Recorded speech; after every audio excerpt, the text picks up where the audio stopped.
আজকের recipe butter garlic নান। ঠিক রেস্টুরেন্টের মতোই নরম, সফট, তুলতুলে দুর্দান্ত স্বাদের এই বাটার গার্লিক নান বাড়িতেই খুব সহজেই বানিয়ে ফেলা যাবে। যখনই এইরকম কিছু খেতে মন চাইবে তখন রেস্টুরেন্টে না গিয়ে খুব কম সময়ের মধ্যে বাড়িতেই চটজলদি বানিয়ে ফেলা যাবে।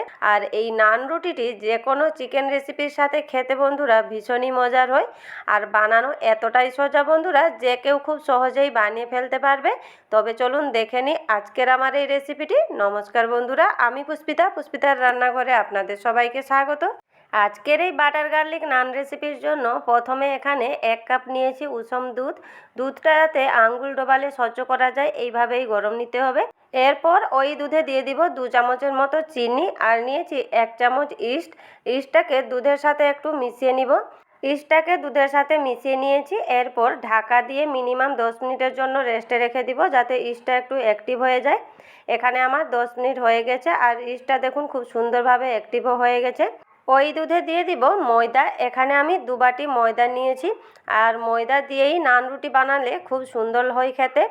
এখানে 2 বাটি ময়দা আমি নিয়ে নিলাম। এরপর তাতে দিয়ে দিব পরিমাণ মতো লবণ, আর একটু টেস্ট বাড়ানোর জন্য 3 চামচের মতো আমি গুঁড়ো দুধ দিয়েছি, তবে এটা সম্পূর্ণ অপশনাল।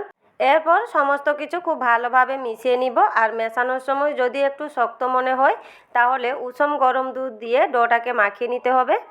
এখানে আমি হাত দিয়ে খুব ভালোভাবে মাখিয়ে নিচ্ছি, তবে এই ডোটাকে কিন্তু বেশি মুথে মুথে মাখানো যাবে না। হালকা হাতেই ডোটাকে একটু সফট করে মাখিয়ে নিতে হবে। এখানে দেখুন ডোটাকে আমি মাখিয়ে নিয়েছি। এরপর আর একটু সফট করার জন্য এখানে 2 চামচের মতো রান্নার তেল দিয়ে দিলাম।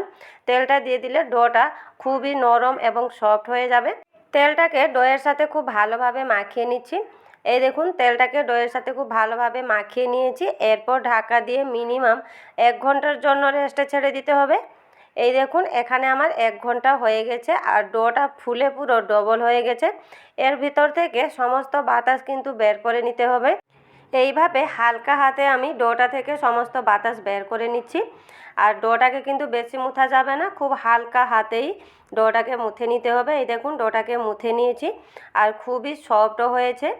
এরপর ডোটা থেকে সমানভাবে লেচিগুলো কেটে নিতে হবে। এখানে আমি ডোটাকে সমান 4 ভাগে কেটে 4টা লেচি আমি কেটে নিচ্ছি।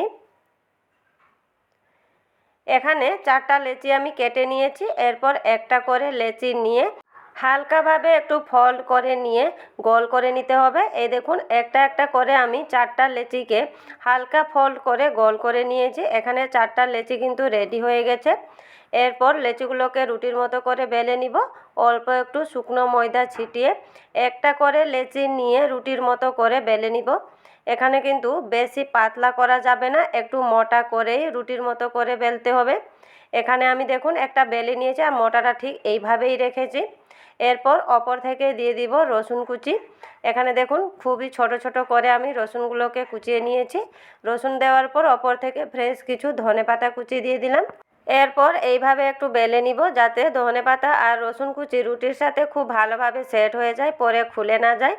এই দেখুন একটা আমি নান রুটি বানিয়ে নিয়েছি। এরপর সেঁকে নিব। ফ্রাই প্যানে রুটিটি দেওয়ার পর কিছুক্ষণ অপেক্ষা করতে হবে। এরপর এক পিঠ যখন এইভাবে লাল করে ভাজা হয়ে যাবে তখন উল্টে নিতে হবে। 2 পিঠ একটু উল্টে পাল্টে ভেজে নেওয়ার পর অপর থেকে দিয়ে দিতে হবে বাটার। এখানে অবশ্যই বাটার দিতে হবে। বাটারটা দিলে রসুনের সাথে বাটারের টেস্টটা কিন্তু খুব সুন্দর আসে। এখানে দেখুন একটা নান রুটি আমি ভেজে নিয়েছি। নান রুটিগুলোকে ভাজতে কিন্তু বেশি সময় যায় না। আর ভেজে নেওয়ার পর দেখুন রুটিগুলোকে দেখতে কতটা সুন্দর লাগছে। একইভাবে এখানে 4টে রুটি আমি ভেজে নিয়েছি। আর দেখুন বন্ধুরা রুটিগুলো ভেজে নেওয়ার পর কালারটা কত সুন্দর এসছে আর ফুলে কতটা নরম সফট হয়ে গেছে। বন্ধুরা এইভাবে যখন বাটার গার্লিক নান খেতে মন চাইবে বাড়িতেই খুব সহজে বানিয়ে ফেলতে পারেন, রেস্টুরেন্টে যাওয়ার কোনো দরকারই হবে না। আর দেখুন রুটিগুলো কতটা সফট এবং নরম হয়েছে। বানানো তো খুবই সোজা, যে কেউ খুব সহজেই বানিয়ে ফেলতে পারবে। আর দেখুন ভেতরে কতটা জালিদার আর কতটা সফট হয়েছে। আশা করি আজকের আমার এই বাটার গার্লিক নান রেসিপিটি আপনাদের ভালো লেগেছে। যদি ভালো লেগে থাকে তাহলে একটা কমেন্ট করে জানাবেন।